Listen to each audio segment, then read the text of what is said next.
በቅርቡ በ2026 ከባርሴሎና ሰማይ ጠቀስ ህንፃዎች በላይ የቆመ አንድ ግዙፍ ክሬን እጅግ ድንቅና ረቂቅ የሆነ ባለ 17 ሜትር ግዙፍ የክርስቶስ ማማ መስቀል ቀስ እያለም ወደ ላይ አነሳም።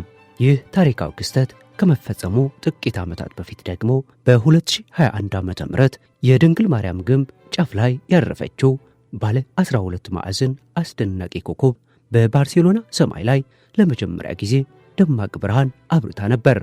አሁን ግን እነዚህ የመጨረሻ መዋቅሮች ቦታቸውን ሲይዙና ሲጸኑ ይህ ታሪካዊ ህንፃ ከ144 ዓመታት እልህ አስጨራሽ የግንባታ ጉዞ በኋላም በይፋ በዓለማችን ላይ ረጅሙ ቤተክርስቲያን የመሆንን ዘውድ በኩራት ደፍቷል። ይህ በታሪክ ታይቶ የማይታወቅ ታላቅ የኪነ ህንፃ ጥበብ ጉዞ በ1883 ዓ.ም በታላቁና ልዩ ተሰጥኦ በነበረው አርክቴክት አንቶኒ ጋውዲ አማካኝነት የዲዛይን አቅጣጫው ሲቀየር አስደናቂውን ሥራ ተራ የድንጋይና የብረት ክምችት አድርጎ መመልከት ፍጹም ስህተት ነው። ምክንያቱም ህንፃው ለብዙ ትውልዶች የተሻገረም የአንድን ማህበረሰብ የማይበገር መንፈስ፣ ህልምና እምነት የሚተርክ እጅግ አስደናቂው ጉዞ በመሆኑ ነው። ይህ ህንፃ ባለፉት 150 ዓመታት ውስጥ ሁለት አሰቃቂ የዓለም ጦርነቶችን፣ የመጀመሪያዎቹን ዋና የንድፍ ፕላኖችን ያወደመ እሳት የላሰውን የእርስ በርስ ጦርነትን እንዲሁም በቅርቡ ዓለምን ያስደነገጠውን ዓለም አቀፍ ወረርሽኝ ተቋቁሞ ያለፈም ሕያው የጀግንነት ሐውልት ነው። ታዲያ በታሪክ ማዕበል ውስጥ በተደጋጋሚ ተደምስሶ ሊጠፋ የተቃረበው ይህ ህንፃ እንዴት አሁንም ድረስ በግርማ ሞገስ ሊቆም ትውልዶችን አገናኝቶ ወደ ፍጻሜው ሊቃረብ ቻለም? ለመሆኑ በ1 ሚሊሜትር ስህተት ምክንያት ብቻ ሙሉ በሙሉ ሊደረመስ የሚችልን ግዙፍ ማማ መሐንዲሶች ያለምንም ባህላዊ ሲሚንቶ በባርሴሎና ሰማይ ላይ እንዴት ሊያቆሙት ቻሉም? የታላቁ አርክቴክት አንቶኒ ጋውዲ የህይወት ልፋት የነበሩት ዲዛይኖችስ በጦርነት እሳት መጋየታቸው ፕሮጀክቱን እንዴት ሳያቆመው ቀረም? ከሁሉም በላይ ደግሞ የሰው ልጅ ይህንን ታላቅ የስነ ህንፃ ተአምር ፍጹም አድርጎ ለመመልከት ለምን ከ150 ዓመታት በላይ መጠበቅ አስፈለገው? በዛሬው ጉዟችንም ስለዚህ ቤተክርስቲያን ያልተሰሙ እውነታዎች እንመለከታለን። ፕላኔታችን አስደናቂ ናት። በዚህ ቻናል ወደ ሁሉም ሀገሮች እየተጓዝን እያንዳንዱ ሀገር ምን ልዩ እንደሚያደርገው እንቃኛለን። እናንተም ሰብስክራይብ ካላደረጋችሁ ሰብስክራይብ በማድረግ እንድትጀምሩ፣ ላይክና ኮሜንት በማድረግም ፓስፖርታችሁን በማሳደስ አብራችሁን ተጓዙም። የሳግራዳ ፋሚሊያ እውነተኛ ታሪክ የሚጀምረው በ19ኛው ክፍለ ዘመን መገባደጃ ላይ በባርሴሎና ከተማ ውስጥ ይኖሩ የነበሩ ጥቂት የካቶሊክ እምነት ተከታዮች ከህዝብ በሚሰበሰብ የገንዘብ እርዳታና ስጦታ ብቻ የሚገነባ ታላቅ የንስሐ ቤተክርስቲያን ለመስራት በወሰኑበት ወቅት ነበር። በመጀመሪያው ዕቅድም መሰረት ህንፃው በዘመኑ የተለመደውንና ጥንታዊውን የጎቲክ ስነ ህንፃ ጥበብ የተከተለ እንዲሆን ተደርጎ ተጀምሮ የነበረ ቢሆንም ነገር ግን እንደ አውሮፓ አቆጣጠር በ1883 ወጣቱና በሐሳብ የመጠቀው አርክቴክት አንቶኒ ጋውዲ የፕሮጀክቱን የበላይ መሪነት ሲረከብ የህንፃው ዕጣ ፈንታና አጠቃላይ መዋቅር ሙሉ በሙሉ ተቀየረም። ጋውዲም ፕሮጀክቱን ከተራ ህንፃ ግንባታ ወደ የተፈጥሮ ምስጢራት የሚመረመርበት እንዲሁም የሰው ልጅ አቅም በእጅጉ ወደሚፈተንበት ታላቅ የኪነ ህንፃ ሙከራነት ቀየረው። እሱ ተመስጦን የፈለገው ከሰው ሰራሽ ህጎች ሳይሆን ከራሱ ከፈጣሪ የተፈጥሮ ሥራዎች ነበር። የዛፍ ግንዶቹን የሚመስሉ የድንጋይ ምሰሶዎች በተፈጥሮ የጂኦሜትሪ ህግጋት መሰረት የተጠማዘዙ ቀስቶችንና እንደ ሰንሰለታማ ተራሮች ወደ ሰማይ የሚመዘዙ ማማዎችን ማለም ጀመረም። ታዲያ በየጊዜውም ጋውዲ በወረቀት ላይ በሚሰመሩ መስመሮች ሊታመን ባለመቻሉ ከዚያ ይልቅ የስበት ኃይልንና በህንፃው ላይ የሚያርፉትን ከባድ ሸክሞች በትክክል ለማስላት በፕላስተር የተሰሩ ሞዴሎችንና በሰንሰለት የተንጠለጠሉ የተገላቢጦሽ ሞዴሎችን ይጠቀም ነበር።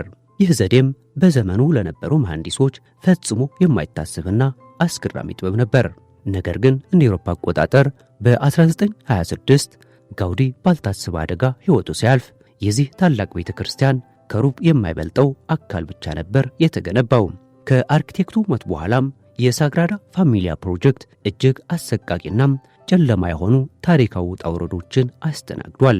በስፔን የእርስ በርስ ጦርነት ወቅት በከተማዋ በተነሳው ሁከት የጋውዲ የጥናት ክፍልና የፈጠራ አውደ ጥናት ሙሉ በሙሉ በቃጠሎ ወደመ።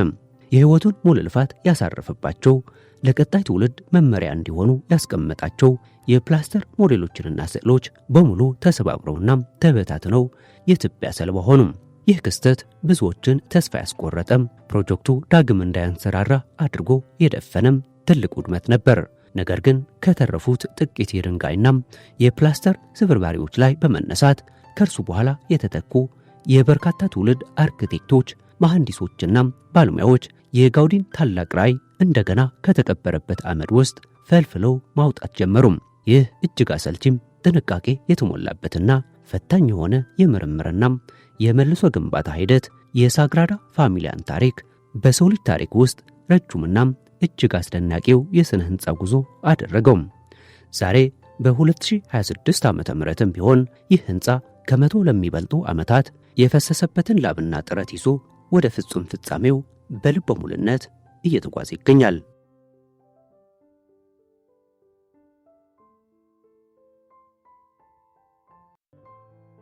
የሳግራዳ ፋሚሊያ አጠቃላይ ዲዛይንና መዋቅራዊ አስተሳሰብ ከዚህ ቀደም በዓለማችን ላይ ከተገነቡ ማናቸውም የሃይማኖት ተቋማት ፍጹም የተለየና የረቀቀ ነው።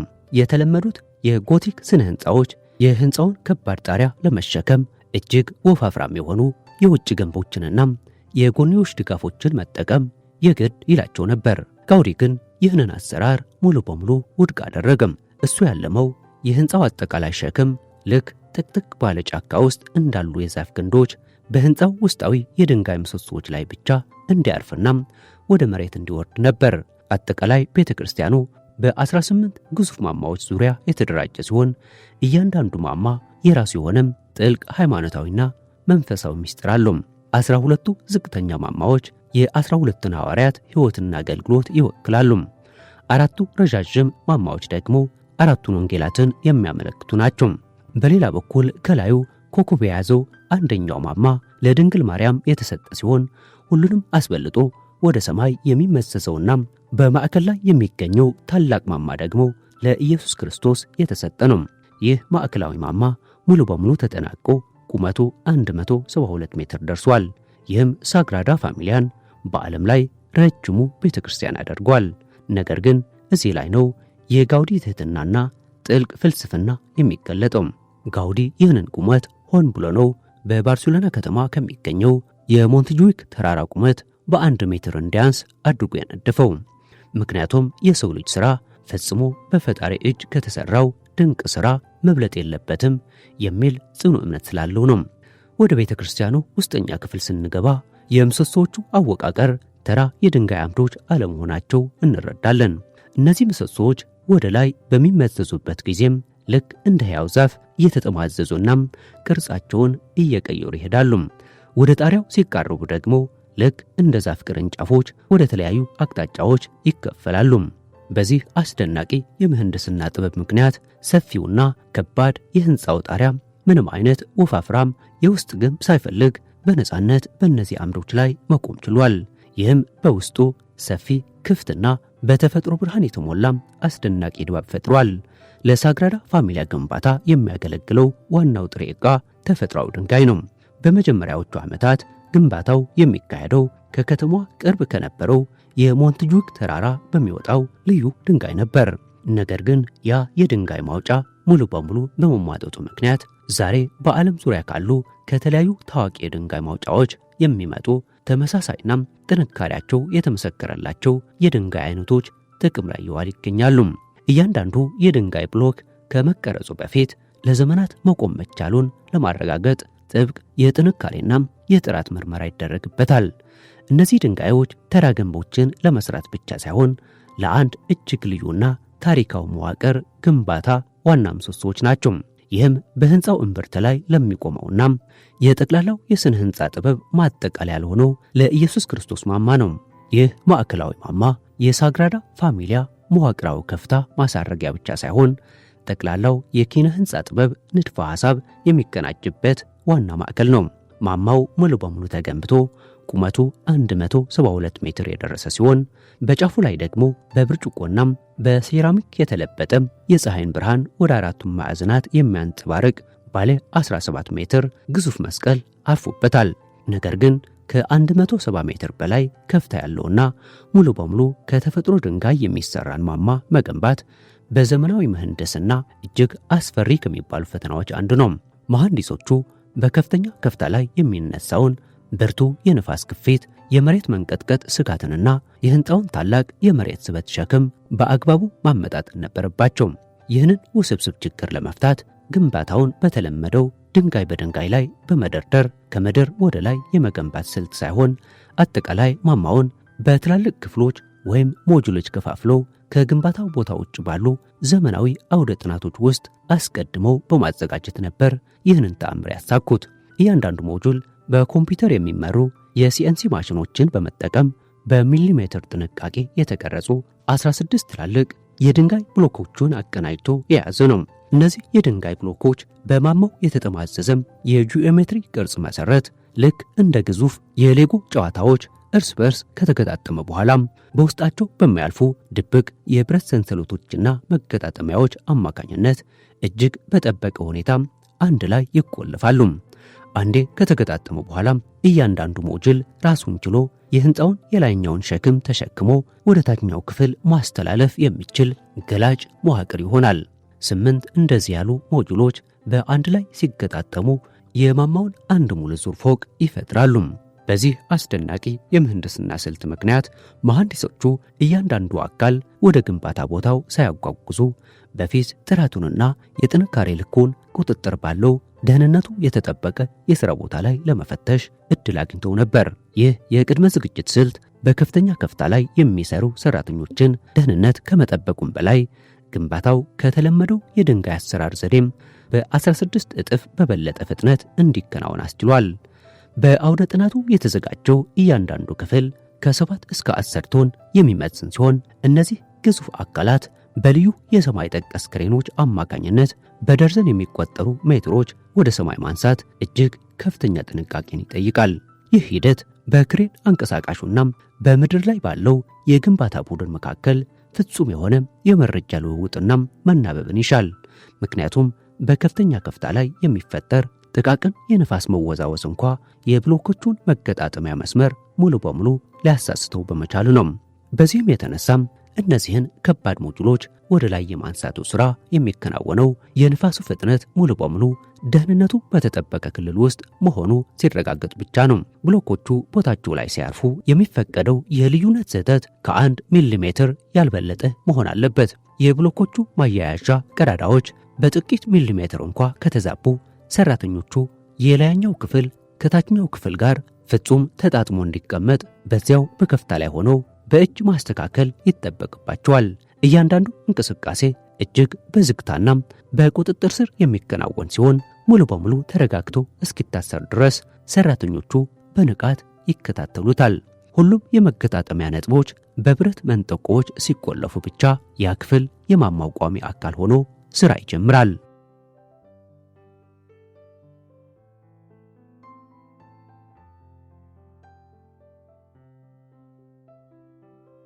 የዚህ ታላቅ ፕሮጀክት ሌላኛው ትልቅ የምህንድስና ፈተና የምሰሶዎቹ የድንጋይ አካላቱ እጅግ ውስብስብ የጂኦሜትሪ ቅርጽ ነው። ከተለመዱት ቀጥ ያሉ የህንፃ ምሰሶዎች በተለይም የሳግራዳ ፋሚሊ አምዶች ወደ ላይ በሄዱ ቁጥር ቅርጻቸውን በየደቂቃው ይቀይራሉ። አንድ ምሰሶ በምድር ላይ ሲነሳ ባለ 6 ማዕዘን ወይም ሄክሳጎናል ሆኖ ይጀምርና ወደ ላይ ሲወጣ ባለ 8 ማዕዘን ወይም ኦክታጎን ይሆናል። በመጨረሻም ወደ ጣሪያው ሲጠጋ ልክ እንደ እውነተኛ የዛፍ ቅርንጫፍ ወደ ተለያዩ አቅጣጫዎች ይገነጠላል። እንዲህ አይነት ተለዋዋጭና የተወሳሰበ ቅርጽ ያላቸውን የድንጋይ ብሎኮች ለማምረት መሐንዲሶቹ የተፈጥሮ ድንጋይ ቁፋሮን፣ የላቀ የማሽን ቴክኖሎጂንና ረቂቅ የዕደ ጥበብ ክህሎትን በአንድ ላይ ማዋሃድ ነበረባቸው። መጀመሪያ ሂደቱን የሚጀምረው ከተመረጡ ልዩ የድንጋይ ማውጫዎች ግዙፍ ድንጋዮችን በመቁረጥ ነው። እነዚህ በ10 ቶን የሚመዝኑ ድንጋዮች ወደ አውደ ጥናት ከቀረቡ በኋላ እያንዳንዱ ብሎክ ከፍተኛ ጫና የመቋቋም አቅሙና የቀለም አንድነቱ ይመረመራል። በመቀጠል በኮምፒውተር የታገዙ የሶስትዮሽ ወይም ስሪዲ ዲዛይን መረጃዎችን በመጠቀም ማሽኖቹ ድንጋዩን አስገራሚ በሆነም ትክክለኛነት ይቀርጹታል። ከዚያም ባለሙያዎቹ ትናንሽ የአሰራር ግድፈቶችን በእጃቸው በመወልወልና በመቅረጽ ሙሉ በሙሉ ያስወግዳሉ። ይህ የቴክኖሎጂና የሰው ልጅ ጥበብ ጥምረት ቀደም ሲል በእጅ ብቻ ለመስራት ሳምንታት ይፈጅ የነበረውን ውስብስብ የድንጋይ ቅርጽ ዛሬ በጥቂት ሰዓታት ውስጥ በጥራት ለማጠናቀቅ አስችሏል። ይሁን እንጂ ግንባታው ወደ ላይ እየተመዘዘ በሄደ ቁጥር ከተፈጥሮ ድንጋይ ለተሰራው ታላቅ መዋቅር ሌላ አንድ ወሳኝና አስፈሪ ቴክኒካዊ ፈተና ከፊቱ ተጋረጠም። ድንጋዩ ከላይ ወደ ታች የሚመጣን ቀጥተኛ የመጫን ኃይል የመሸከም አስገራሚ ጥንካሬ ቢኖረውም እንደ ብርቱ የንፋስ ግፊትና የመሬት መንቀጥቀጥ ያሉ የጎንዮሽ ንዝረቶችን የመቋቋም የመተጣጠፍ አቅሙ ግን እጅግ ደካማ ነው። ስለዚህም ይህንን የኢየሱስ ክርስቶስን ማዕከላዊ ማማ ሙሉ በሙሉ አስተማማኝ ለማድረግ የንዝረት ቁጥጥር ሳይንስን እንደ ዋና መፍትሄ መጠቀም ነበረባቸው። ይህንን ታላቅ ፈተና ለማሸነፍ እጅግ ከፍተኛ ጥንካሬ ያላቸው የብረት ሰንሰለቶች በማማው የድንጋይ ሞጁሎች ውስጠኛ ክፍል ውስጥ እንደ ድብቅ የአጥንት መዋቅር እንዲያልፉ ተደረገ። እነዚህ የብረት ኬብሎች በእያንዳንዱ የድንጋይ ክፍል ውስጥ እየተሸመቱ መላውን መዋቅር በአቀበቱ አቅጣጫም አንድ ላይ ያገናኙታል። እነዚህ ኬብሎች በከፍተኛ ኃይል በሚወጠሩበት ጊዜ ለየብቻ የተቀመጡት የድንጋይ ብሎኮች ተለይቶ መንቀሳቀስ አይችሉም። ይልቁንም ተቆልፈው ወደ አንድ ወጥና የማይበገር ግዙፍ የድንጋይ አካል ይቀየራሉ። ይህ ጥምረት ሳግራዳ ፋሚሊያ ውጫዊ ገጽታው ጥንታዊና ባህላዊ የድንጋይ ቤተክርስቲያን እንዲመስል ሲያደርገው፣ በውስጡ ግን የዘመናዊ ምህንድስናን የመለጠጥና የመጋፈጥ ከፍተኛ ብቃት እንዲታጠቅ አድርጎታል። ይህ በብረት የተደገፈም የድንጋይ ጫካ ሰፊውን የውስጥ ክፍል ነፃ ካደረገ በኋላ ቀጥሎ የሚገለጠው አስደናቂ እይታ የሰውን ልጅ መንፈስ ወደ ሌላ ዓለም የሚወስድ ነው። ወደ ሳግራዳ ፋሚሊያ ውስጥ ሲረግጡ ይህንን ታላቅ አዳራሽ ወደ ተአምራዊ ስፍራነት የሚቀይረው በግንቦች ላይ የተሰኩት ባለቀለም መስታወቶች የሚያመነጩት መለኮታዊ ብርሃን ነው። እዚህ ስፍራ ላይ የፀሐይ ብርሃን እንዲሁ ወደ ውስጥ ዝም ብሎ አይገባም። ይልቁንም ራሱን የህንፃው አካል አድርጎ ይለውጣል። እነዚህ ባለቀለም መስታወቶች እንዲሁ ለውበት ብቻ የተሰኩ አይደሉም። ብርሃኑ በውስጠኛው ጠፈር ላይ እንዴት መንቀሳቀስ እንዳለበት በከፍተኛ የሂሳብ ስሌት የተሰሩ ናቸው። በህንፃው ምስራቃዊ አቅጣጫ ያሉ መስታወቶች በሰማያዊና በአረንጓዴ ቀለማት የተቃኙ በመሆናቸው ማለዳ ላይ የሚነሳው የጧት ብርሃን ረጭ ያለና ቀዝቃዛ ድባብ የሚፈጥር ነው። በአንጻሩ በምዕራብ በኩል ያሉት መስታወቶች ደማቅ ቀይና ብርቱካናማ ቀለማት ስላሏቸው ፀሐይ ልትጠልቅ ስትል የህንፃው ውስጠኛ ክፍል ልክ እንደ እሳት በደማቅ ቀለማት ይቃጠላል። በዚህም የተነሳ በውስጥ ያለው ብርሃን ከሰዓታት መለዋወጥ ጋር አብሮ የሚቀየር ሕያው የስዕል ሸራ ሆኗል። የሳግራዳ ፋሚሊያ መስኮቶች ራሳቸው ከተለመደው የስነ ህንፃ አሰራር ፍጹም በተለየ መንገድ ነው የተነደፉት። ከተለመዱት አራት ማዕዘን መስኮቶች ይልቅ እዚህ ያሉ መስኮቶች የተሰሩት ሃይፐርቦሊክና ፓራቦሊክ በሚባሉ የተጠማዘዙ የጂኦሜትሪ ቅርጾች ነው። እነዚህ የተጠማዘዙ ቅርጾች የውጭው ብርሃን በሰላምና በለስላሳ ሁኔታ ወደ ውስጥ እንዲገባና በአዳራሹ ውስጥ እኩል እንዲሰራጭ ያደርጋሉ። ከዚህም በላይ ይህ ዲዛይን በግንቦች ላይ የሚያርፈውን የጣሪያ ሸክም በከፍተኛ ደረጃ ስለሚቀንሰው የቤተ ክርስቲያኑ ግንቦች ቀጫጭን እንዲሆን አስችሏል። ይህም ግንቦቹ ቀጫጭን ቢሆኑም የህንፃውን መዋቅራዊ ጽናት ግን ፍጹም አደጋ ላይ አይጥሎም። በዚህ መለኮታዊ ብርሃን ውስጥ ጋውዲ አስቀድሞ ያለመው ባለ 56 ከባድ የድንጋይ ምሰሶዎች መዋቅር በግርማ ሞገስ ይቆማል። እያንዳንዱ ምሰሶ ሊሸከም በሚችለው ሸክም ልክ ከተለያዩ የድንጋይ አይነቶች የተሰራ ነው። በአስደናቂ ሁኔታ ትልቁን መካከለኛ ሸክም የሚሸከሙት ማዕከላዊ ምሰሶዎች የተሰሩት ከኢራን በሚመጣውና በዓለም ላይ እጅግ ጠንካራ ከሚባለው ቀይ ፖርፍሪ ድንጋይ ነው። ይህ አንድ ምሰሶ ብቻ ከበላዩ የሚመጣውን እስከ 6000 ቶን የሚደርስ ከባድ የማማ ሸክም የመሸከም አቅም አለው። ከ150 ዓመታት እልህ አስጨራሽ ግንባታ በኋላ ሳግራዳ ፋሚሊያ በመጨረሻ በታሪኩ ውስጥ እጅግ ታላቅና ምሳሌያዊ ወደ ሆነው የፍጻሜ ምዕራፍ ተቃርቧል። አሁን ባለው እቅድ መሰረትም በዚህ በያዝነው የ2026 ዓመተ ምህረት ላይ የታላቁ የኢየሱስ ክርስቶስ ማማ ጫፍ ላይ ግዙፍ መስቀል በተሳካ ሁኔታ ተቀምጦ ግንባታው በይፋ ፍጻሜውን አግኝቷል። በዚህም ሳግራዳ ፋሚሊያ የዓለማችን ረጅሙ ቤተክርስቲያን መሆን ችሏል። በ2035 ዓ.ም ላይ አጠቃላይ ግንባታው ፍጹም ማጠናቀቂያውን ያገኛል። በዚያን ጊዜ ለዘመናት የቆሙት ክሬኖችና ስካፎልዲንጎች ከባርሴሎና ሰማይ ላይ ለአንዴና ለመጨረሻ ጊዜ ይጠፋሉ። ዓለምም የአንቶኒ ጋውዲን ታላቅ ራዕይ ሙሉ በሙሉ ፍጹም ሆኖ ለመጀመሪያ ጊዜ ይመለከታል።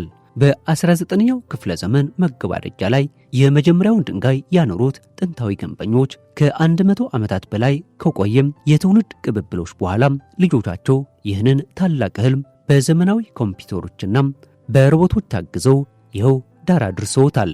ይህ ጉዞ የድንጋይና የብረት ብቻ ሳይሆን የሰው ልጅ የማይበገር እምነትና ተስፋም የታተመበት ሕያው ታሪክ ነው። ታዲያ ይህንን ታላቅ ተአምር ለማየት ከ150 ዓመታት በላይ መጠበቁ በእርግጥ ዋጋ ነበረው? ሐሳባችሁን በኮሜንት ላይ አስፍሩልን። እንዲህ አይነት የተለያዩ ሀገራት ጥበባትንና አስደናቂ ታሪኮችን መመልከት ከፈለጉ ቻናላችንን ሰብስክራይብ በማድረግ ቤተሰብ ይሁኑ። ለዛሬው በዚያ በቃን። በሌላ ኤፒሶድ እስክንገናኝ ደህና ሁኑ።